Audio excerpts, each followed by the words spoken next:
Señor, esta porción es muy confrontante, en donde confronta las formas, apelando a los fondos, en donde tú apelas a la transformación del corazón. Señor, límpianos hoy y abre nuestros ojos para que nuestra religiosidad sea borrada y que entonces el poder del Evangelio sea evidente en nuestro interior. Señor, tu presencia, tu fuente de agua viva, tu Espíritu Santo, que haga en nuestro corazón y en nuestra mente un cambio y una transformación.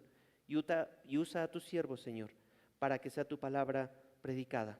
Señor, y en humildad venimos para que seas tú el centro de este tiempo, en el nombre de Cristo Jesús. Amén y amén. La controversia del ayuno es el título que yo le puse, la controversia del ayuno. Hasta ahorita hemos visto el banquete que Leví hizo para recibir a Jesucristo cuando le llamó y cómo los cobradores de impuestos estaban siendo confrontados por Jesucristo. Jesucristo les dijo, yo no espero esto, yo no vine por los sanos, yo vine por los enfermos, no vine a llamar a los justos, sino he venido a llamar a los pecadores. Traigo mis notas aquí y traigo mi Biblia acá y estaba a punto de hacerle al papel screen y estoy muy acostumbrado a la tecnología para avanzar. El texto de los versículos 18 al versículo 22 también es un género narrativo. Tiene una moraleja, si así lo puedo llamar, o un punto principal. La estructura, obviamente narrativa, hay que notar algo. Mis maestros me dijeron recientemente, cada texto, escuchen esto, cada texto tiene una estructura. Reitero, la palabra de Dios no fue un cúmulo de historias disparatadas o diversas que alguien compiló, sino que fue inspiración o exhalación de Dios. ¿Y eso en dónde viene? Esto ya es solamente memoria. La palabra de Dios fue exhalada. Hijo, ¿cómo? ¿Qué dice?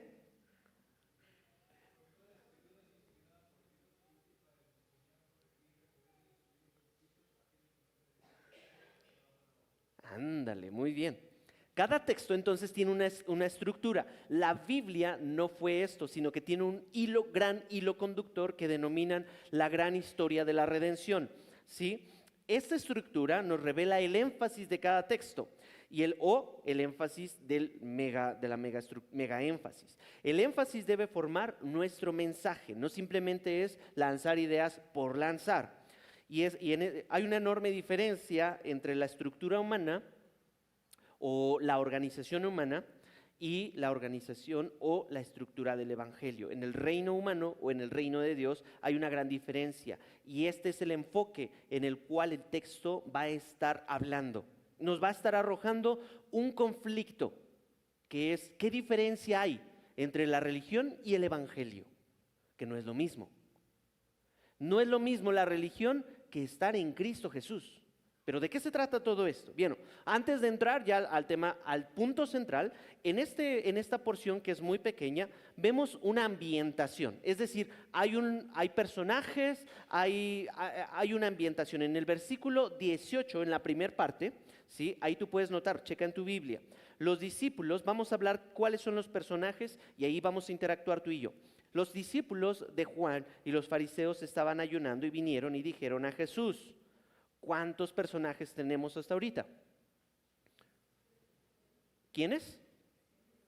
Los discípulos de Juan, los discípulos de los fariseos, Jesús y, bueno, no Juan no, porque eran los discípulos de Juan. Y hay otros personajes. Eso. Entonces tenemos los discípulos de Juan, los discípulos de los fariseos, Jesucristo y un tercer grupo que son los discípulos de Jesucristo.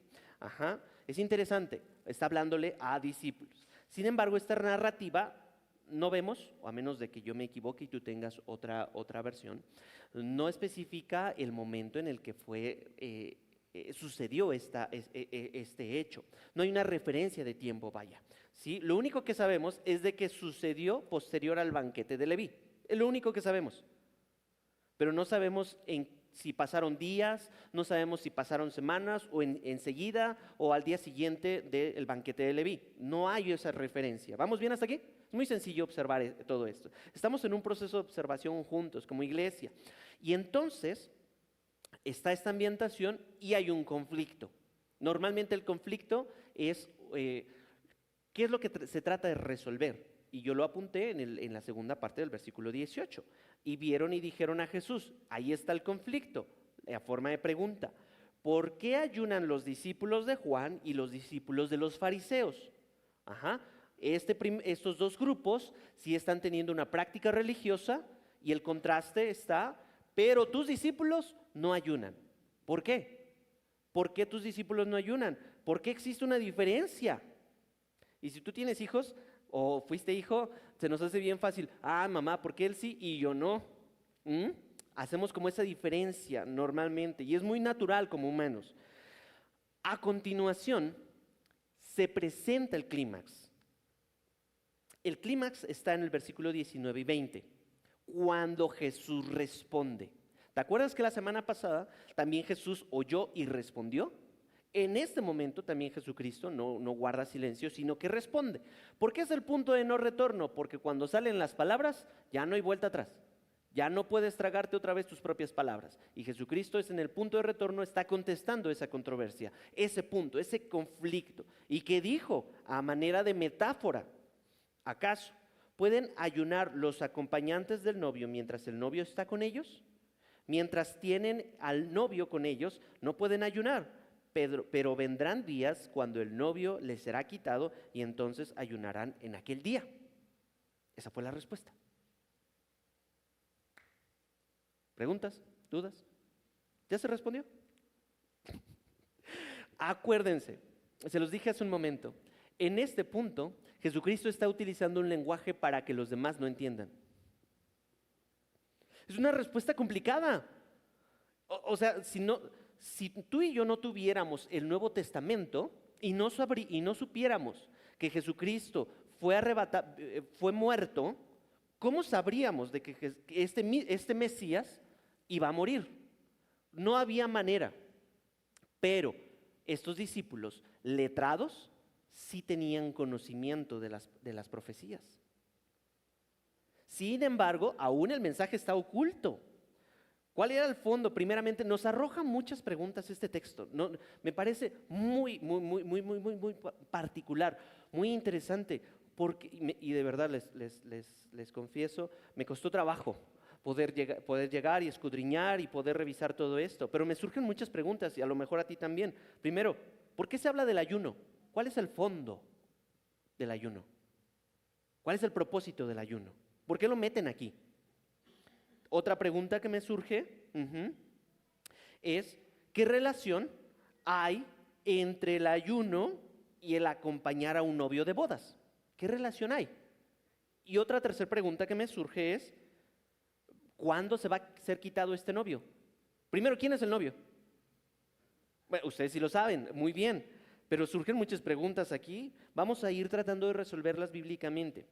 Primeramente, Dios ya dio la respuesta, ya está aterrizando el conflicto, aquí ya está el clímax, Jesucristo lanzó.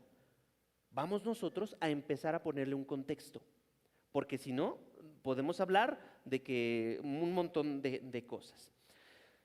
Dice en Marcos 19 acerca del ayuno, pero el ayuno es la abstinencia, mi querida iglesia, de cualquier alimento con un fin espiritual. Así de sencillo. El ayuno es la abstinencia del alimento con un fin espiritual. Si tú no comes y no buscas a Dios, solamente es una dieta. El fin del ayuno, la ley mosaica nos arroja una evidencia o unas pistas porque el ayuno solamente se realizaba una vez al año. En una una festividad muy especial. Acompáñame ahí en tu Biblia en Levítico capítulo 16, versículo 29.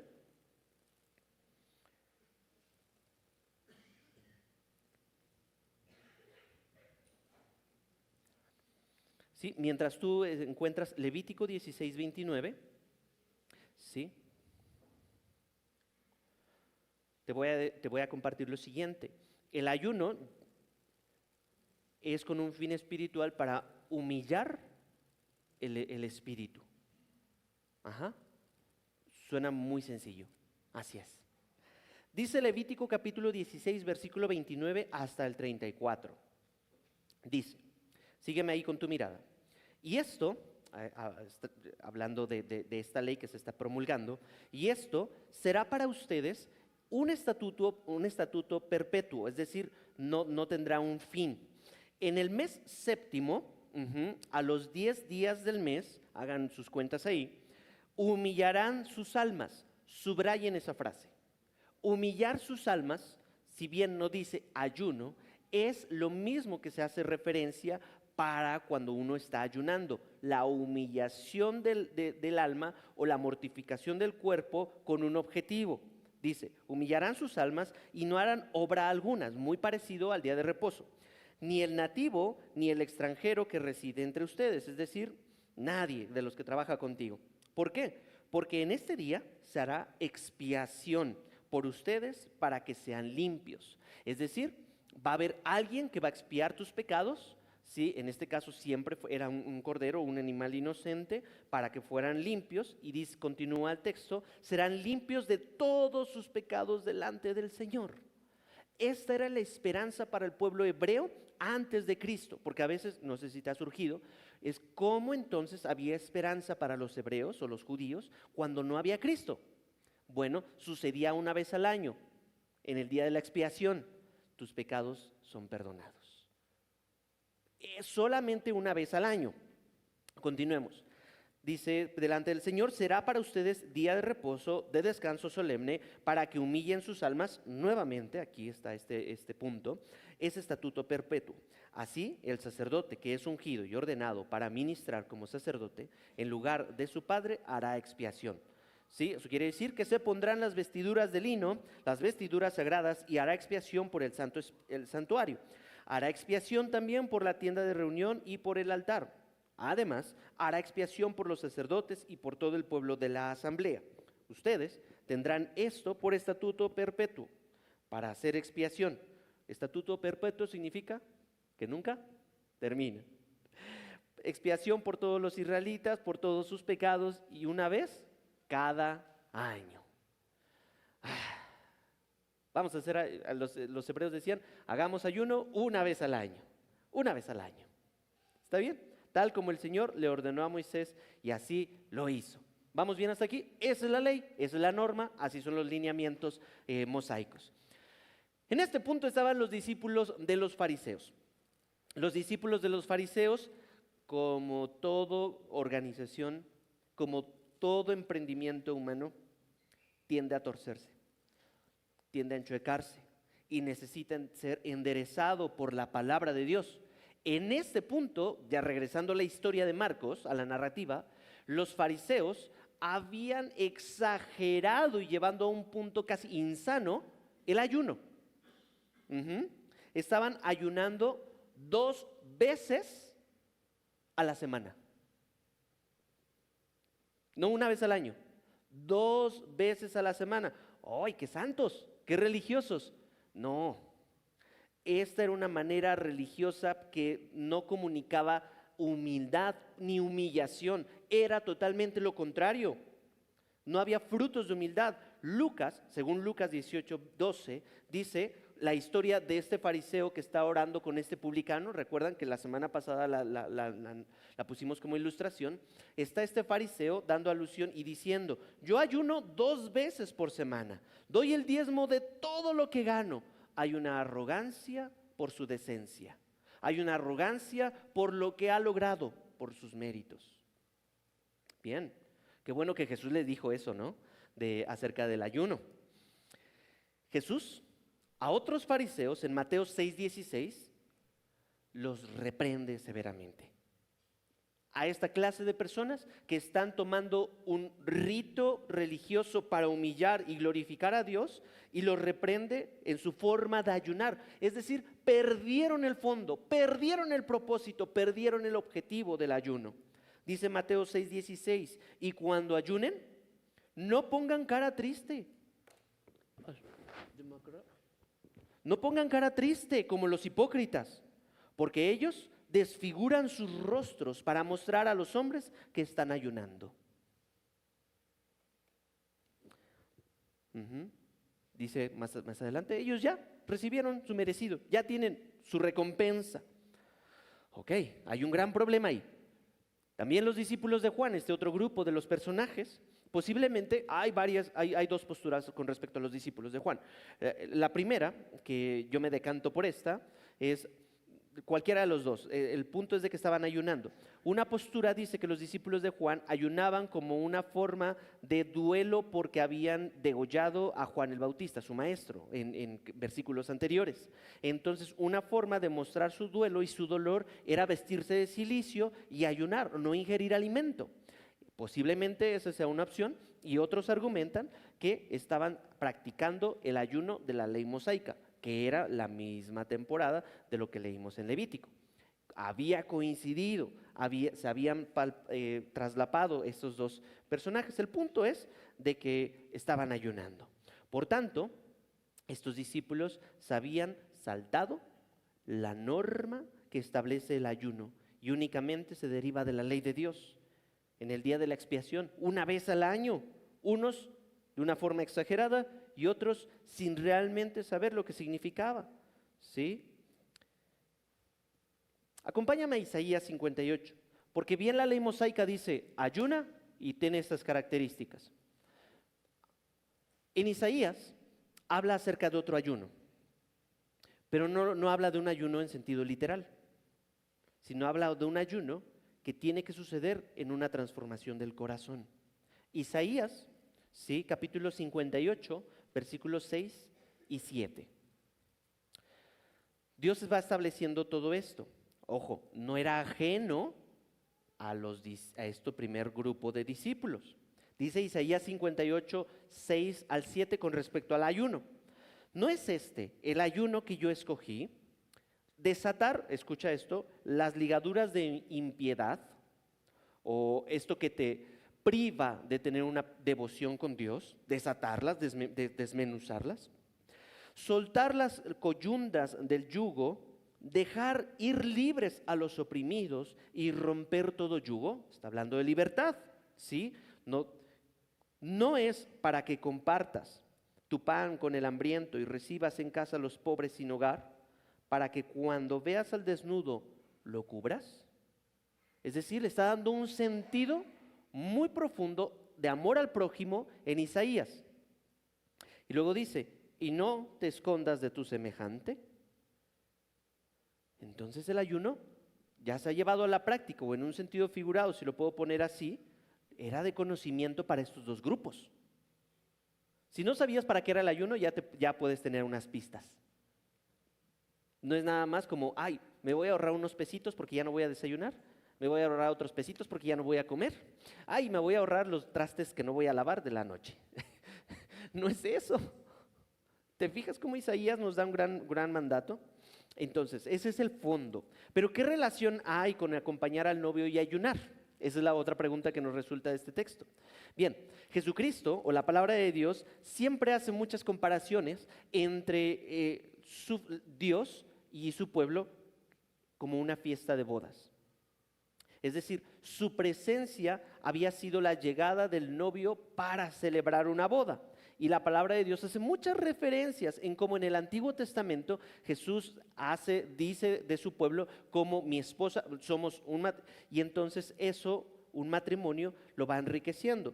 También en Efesios 5 habla acerca de la relación entre Cristo y la iglesia, y luego en Apocalipsis 19:7 sí habla también del amor y de esta esperanza del esposo. Entonces el matrimonio siempre ha sido una figura que Dios ha utilizado desde el Antiguo hasta el Nuevo Testamento para poder darnos una enseñanza.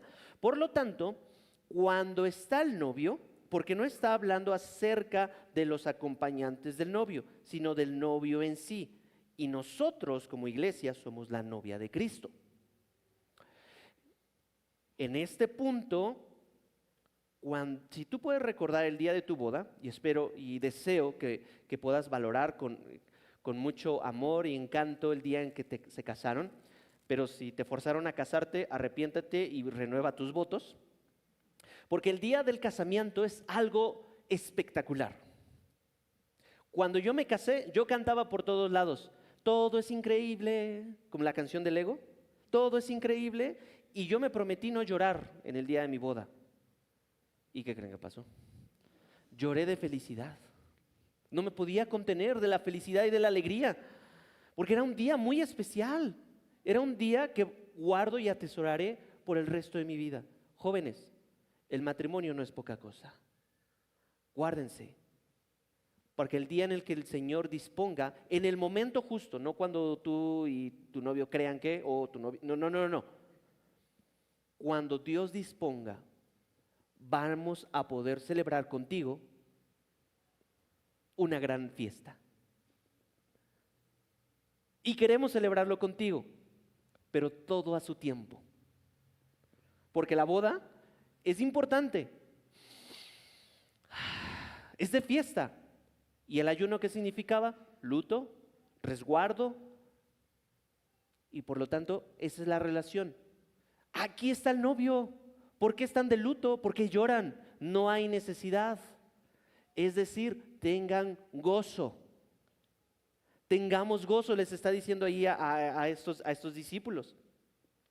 Llegará un momento, mientras Jesucristo está con estos discípulos, que hagan fiesta, resuenen todo. Ha venido el Mesías prometido. Pero llegará un momento en el que será quitado, será desvivido, será crucificado, será torturado. Jesús está dando ocultamente, bueno, misteriosamente, si lo puedo decir así, una anticipación de su muerte, la predicción de que Jesucristo será crucificado en ese día. Luego, en los versículos posteriores, ya hasta aquí pudimos resolver muy bien la respuesta de Jesús. Podemos ir a nuestra casa en paz. Ya pudimos resolver la cuestión del ayuno.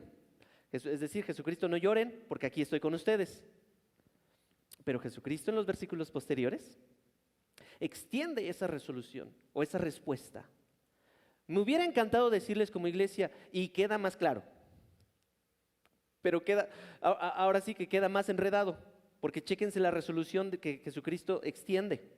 Marcos 22, 21 y 22. Nadie pone un remiendo de tela nueva en el vestido viejo, porque entonces el remiendo al encogerse tira de él lo nuevo de lo viejo y se produce una rotura peor. Y nadie echa vino nuevo en odres viejos, porque entonces el vino romperá el odre y se pierde el vino y también los odres, sino que se echa vino nuevo en odres nuevos. Ahí está la extensión de la respuesta de Cristo. ¿Pero qué significa? ¿Qué significa todo esto? Bueno, es que lo está utilizando un lenguaje de parábolas, y Jesucristo utiliza muchas parábolas, y estas son dos parábolas similares. Ojo, una parábola es usada usualmente como una historia, ¿sí?, basada en el mundo real y que incita a la audiencia a un cambio o a un arrepentimiento. Y son también utilizadas las parábolas para confundir o para revelar, esas parábolas. Y de hecho Jesús procura responder a sus críticos a un nivel más profundo de lo que ellos pensaban. Simplemente su pregunta fue, ¿por qué no cumplen el rito? ¿Por qué no cumplen esta tradición religiosa del ayuno? Pero Jesucristo les está dando mayor profundidad en su respuesta. Y para entender las parábolas necesitamos mucho contexto cultural. Ahí les va. Para los que son costureros o los que se han estado en esto, básicamente un paño o una tela, ¿sí?, nueva, ¿sí?, no puede ser restaurada con una tela vieja. Ahí va un sentido común, una lógica, ¿sí? Les voy a ponerlo en otras palabras. Cuando yo era más pequeño, ¿sí?, jugábamos en la calle Aurora, así se llamaba, allá en Silao, Guanajuato, y entonces jugábamos con todos mis amigos fútbol. Comprábamos un balón y ese balón pues se iba desgastando a tal punto en el que le salía un chichón, un chipote, y entonces aquel fulano que era más fuerte y que le pegaba con todas sus fuerzas, ¡pum!, lo tronaba.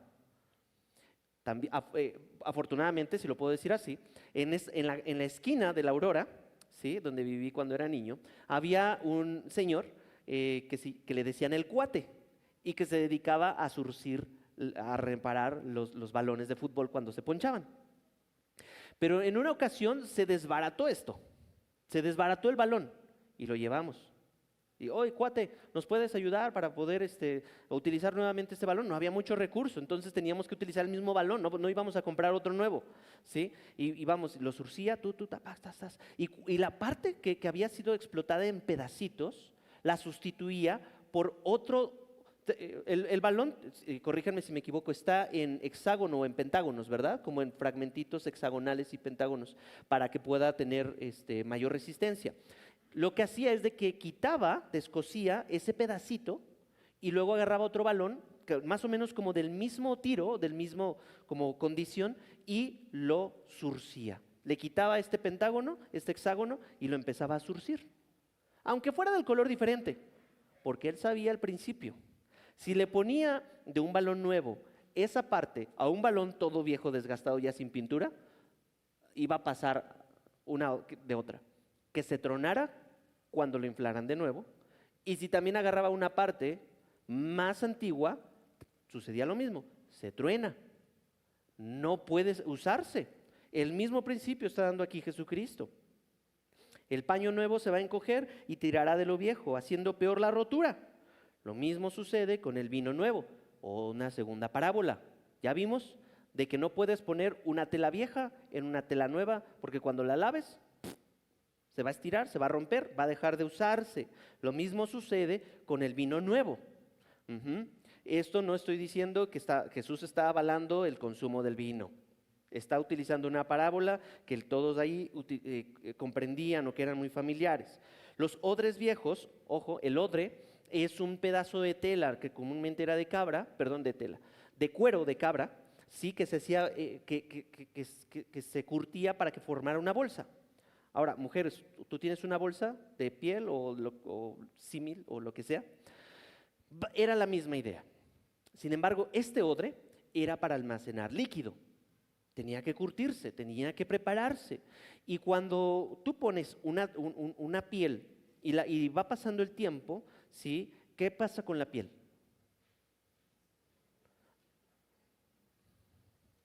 Se va endureciendo y va teniendo una forma establecida y ahí se queda, se va encogiendo porque pierde la hidratación, ¿verdad?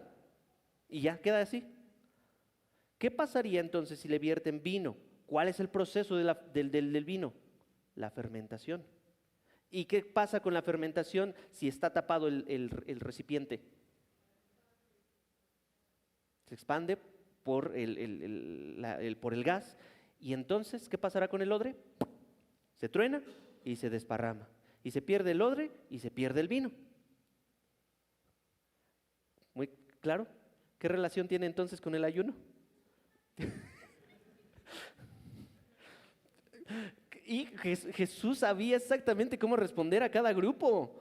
Ay, Señor Jesucristo. Vamos a continuar. Había otro tipo de contexto.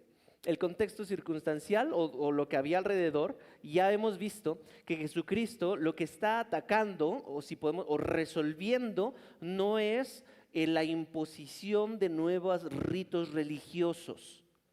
Jesucristo lo que está hablando en versículos pasados es: hay un problema en el corazón del religioso, que no se cree religioso, se cree muy piadoso. Pero Jesucristo arruina todo esto. Es decir, no es así como yo he venido a llamarles. No es que tú seas un religioso y luego añadas como un parche de un vestido a Jesucristo en tu vida. ¿Han escuchado la frase, lo único que le falta a este fulano es a Cristo en su vida? Porque seguramente lo has visto que es muy bueno en esto, que es muy estudioso, que es bien portado y shalala, shalala. Y unos han dicho, ay, lo único que le falta es a Cristo en su vida. No, por favor, digas eso.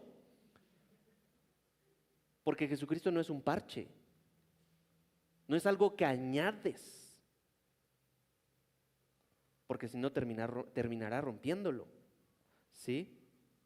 Jesús vino a mejorar no vino a mejorar lo viejo, sino a reemplazar lo viejo por algo mejor.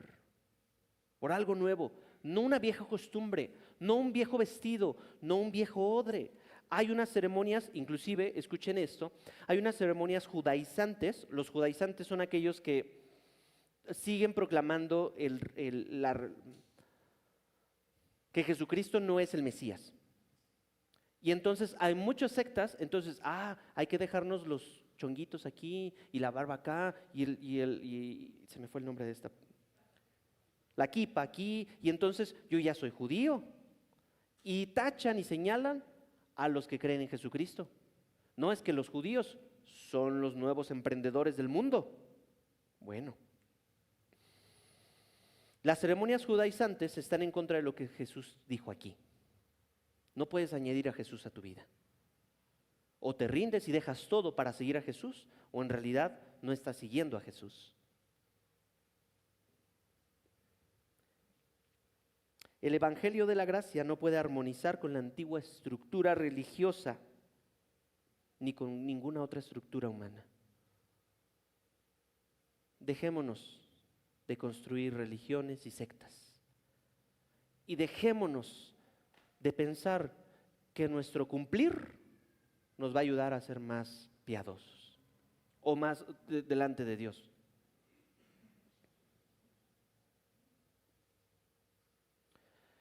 Vamos a interpretar un poco más allá este texto. Por medio de estas dos ilustraciones, Jesús deja muy en claro lo inapropiado que hubiera sido que los discípulos ayunaran en aquella época como si la venida de Cristo les hubiese traído una gran calamidad.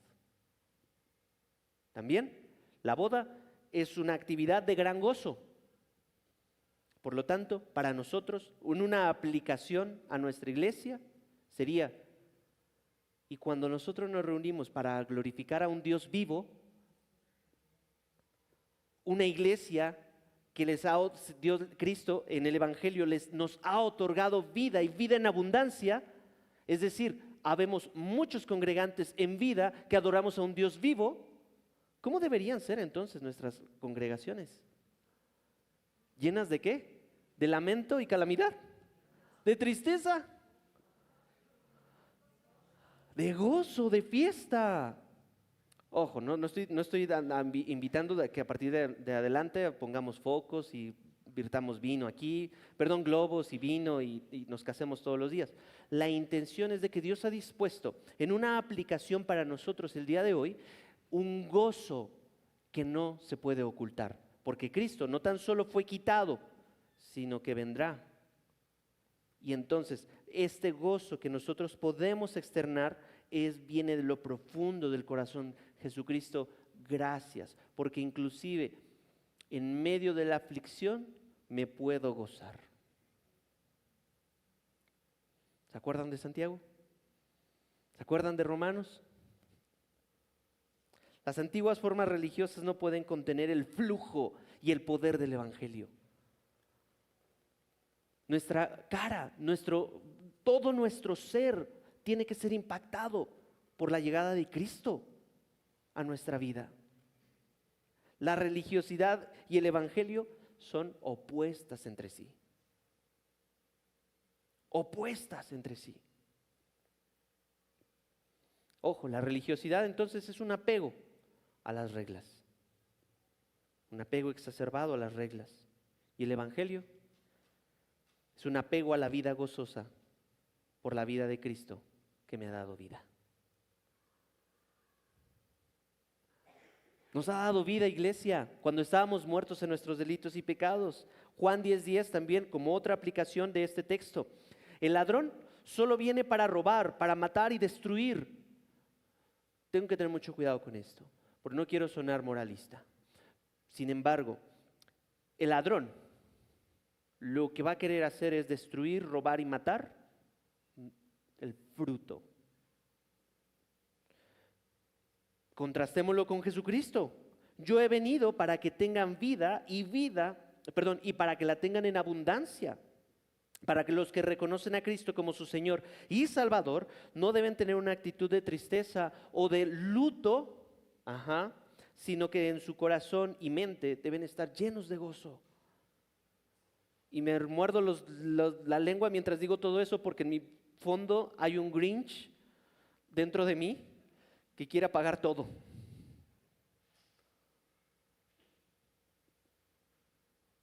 Pero sí hemos tenido un Señor y Salvador. Lucas 2:10 dice, pero el ángel les dijo, cuando llegó Jesucristo, no teman, porque les traigo buenas nuevas de gran gozo nuevas de gran gozo que serán para todo el pueblo. El evangelio es nuevas de gran gozo. 1 Pedro 1:8 también dice, a quien sin haber visto, ya le está hablando a la iglesia, a quien sin haber visto ustedes, y podemos incluirnos aquí, ustedes lo aman a Cristo, y a quien ahora no ven, pero creen en Él y se regocijan grandemente con gozo inefable, añade el autor, y lleno de gloria. Me frustro porque trato de decir, hermanos, las buenas nuevas nos han traído gozo. No conocimos, o no vimos a Jesucristo, no vimos a Jesucristo, no lo palpamos, pero los que lo palparon y estuvieron con Él dijeron, un gozo inefable, ustedes que creen en Jesucristo. Me encanta el Evangelio. Salmo 100 dice, un salmo de acción de gracias, dice, aclamen con júbilo al Señor toda la tierra. Horizonte, Ciudad de México, vamos incluidos ahí en toda la tierra. Sirvan al Señor con alegría. Me detengo ahí un poquito. ¿Cómo servimos hoy? No, pastor, es que hace frío. No, pastor, es que, está nublado. No, pastor, es que ayer me desvelé. No, escucha esto. Sirvan al Señor con alegría, vengan ante Él con cánticos de júbilo. Sepan que Él, el Señor es Dios. Él nos hizo y no a nosotros mismos. Pueblo suyo somos y ovejas de su prado. Entren por sus puertas con acción de gracias y a sus atrios con alabanza. Denle gracias, bendigan su nombre, porque el Señor es bueno. Para siempre su misericordia y su fidelidad por todas las generaciones. Estar con Jesús es estar en una fiesta. No escuché muchos amenes ahí. Estar con Jesús es estar en una fiesta. No como las fiestas que el mundo ofrece. Esta es una fiesta especial, en donde el invitado de honor, donde el novio es el que resplandece y no la novia. En donde el invitado, el Cristo mismo, al momento de verlo, nos llena de gran gozo, un gozo inefable. Yo lloré al ver a mi esposa entrando con su vestido blanco, de alegría, de ilusión. ¿Se imaginan entonces cuando sucedan las bodas del Cordero? Y diga, iglesia, por favor ve a tu alrededor. Mira a tu alrededor. Iglesia, novia, ven, estamos de fiesta. ¿Te imaginas eso? Cristo, para aquellos discípulos, sí fue arrebatado, y violentamente. Y eso fue vedado hasta el Marcos 8:31. Los discípulos no sabían hasta que Jesús comenzó a enseñarles que el Hijo del Hombre debía padecer muchas cosas y ser rechazado por los ancianos, los principales sacerdotes y los escribas, y ser muerto, y después de 3 días resucitar. Tuvo que morir Jesucristo para que nosotros pudiéramos vivir. Que eso te llene de aliento. Y en esa vida, ahora nosotros tenemos que morir. Porque el que quiera salvar su propia vida, ciertamente la perderá. Su yugo es fácil y ligera su carga. Entre menos nos parecemos a nosotros, más fácil es andar en este camino. Y entre más nos parezcamos a Jesucristo, Él nos llenará de vida. Rindámonos pues a Jesucristo. Estamos como creyentes, mientras Jesucristo venga, ¿sí? No fue una anulación del ayuno definitivo. Claro que puedes ayunar. Claro que podemos ayunar mañana. A lo mejor hoy viniste en ayunas. Espero que no haya sido por una malpasada. puedes ayunar la siguiente semana, podemos agendar todo el siguiente año con ayuno, como lo hicimos el año antepasado, ¿sí?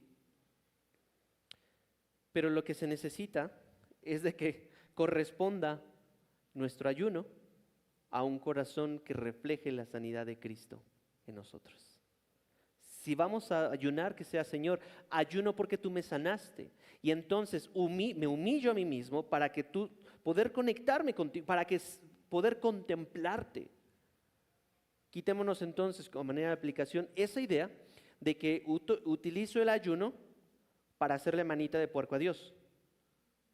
Señor, voy a ayunar 3 días antes de mi examen. Señor, voy a ayunar y ahora sí, Señor, voy a ayunar este día para que entonces me concedas y me digas y me des. No va por ahí. Si no, te diría: arrepiéntete, arrepiéntete. Alguien llamado Nicodemo no sabía qué era eso. ¿Cómo que está eso del arrepentimiento? ¿Cómo que tengo que entonces morir a mí mismo? ¿Qué quiere decir que no puede caer un vino nuevo en odres viejos? ¿Qué quiere decir eso? Que el flujo del poder del Espíritu Santo no cabe y no entra en una vida de carnalidad.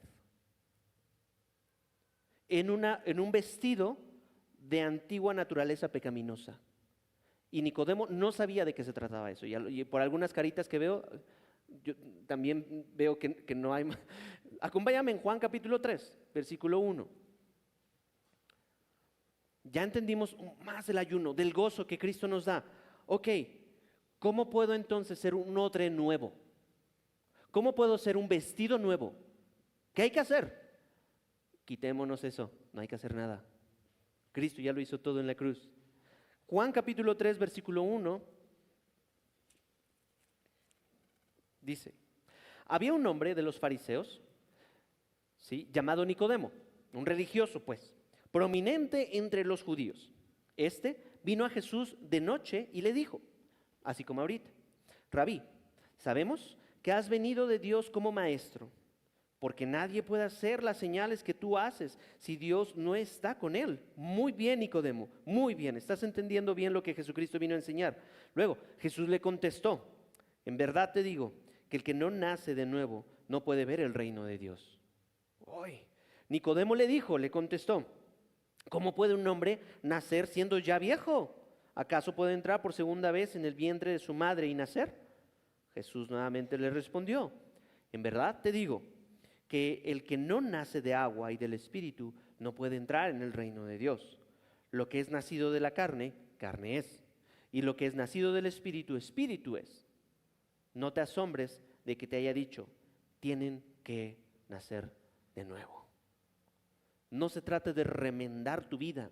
Ay, Señor, remienda mis finanzas. Ay, Señor, remienda mi vida relacional. Ay, Señor, remienda mi vida profesional. Ay, Señor, remienda mi vida matrimonial, familiar, relación. No es eso. Es: o naces de nuevo o naces de nuevo. Rinde tu vida a Jesucristo, porque un religioso no va a poder ser salvado. Un religioso no va a poder ser salvado. No te asombres, tienes que nacer de nuevo. Nazcan de nuevo. Para el religioso siempre está tratando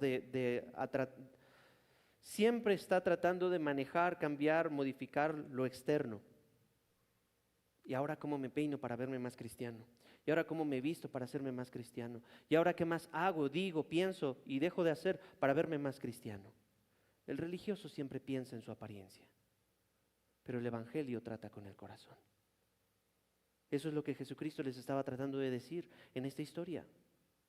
La transformación tiene que venir desde adentro, desde el corazón, desde nuestro interior.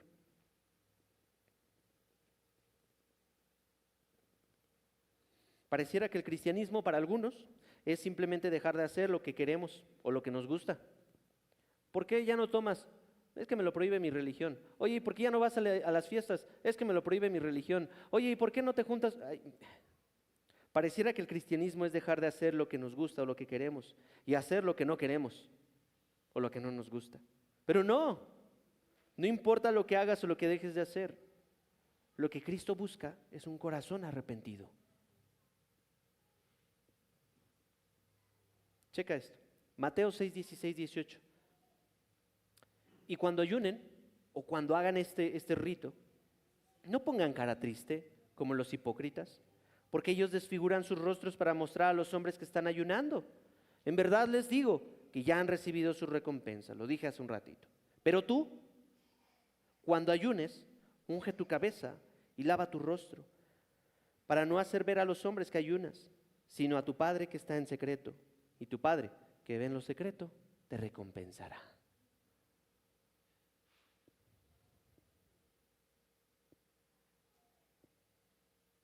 Marcos 7:6 dice, Jesús les respondió, bien profetizó Isaías de ustedes, hipócritas, como está escrito, este pueblo con los labios me honra, pero su corazón está muy lejos de mí. Iglesia, ¿cuánto nos falta para llegar ahí? En el versículo 14 de Marcos 7, llamando de nuevo a la multitud, Jesús les decía, escuchen todos los que les digo y entiendan. No hay nada fuera del hombre que al entrar en él pueda contaminarlo, sino que lo que sale de adentro del hombre es lo que contamina al hombre. Porque estaban debatiendo acerca de que los discípulos pues, no se lavaban las manos. En un asunto de higiene, muy válido. Pero estos estaban viendo por qué no cumplen los ritos religiosos. Versículo 21 de Marcos 7, Jesús contesta, porque de adentro del corazón de los hombres salen los malos pensamientos. Eso es lo que tiene que ser renovado. Un mal pensamiento no puede contener el evangelio de Cristo. Las fornicaciones, los robos, los homicidios, los adulterios, etcétera, etcétera, etcétera, etcétera. La solución no es más acción, sino es una transformación del corazón. Y eso solamente en Cristo puede suceder. Para finalizar, aquí van 3 exhortaciones. ¿Más, pastor?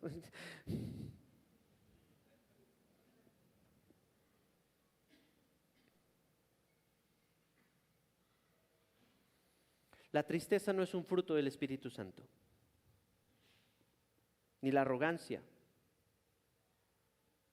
ni la amargura, sino el amor, el gozo, la paz. El cristiano que ha recibido el fruto de Cristo y del Espíritu Santo demuestra ese fruto y lo hace evidente a otros porque primeramente ha sido perdonado. Hay frutos aparentes, pero el fruto en Cristo Jesús tiene que ser evidente. Hermano, ¿por qué esa carota?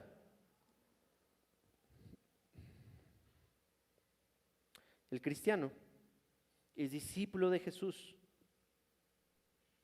y solamente es movido y motivado para vivir por el Evangelio de gracia. Porque por gracia sois salvos. Por último,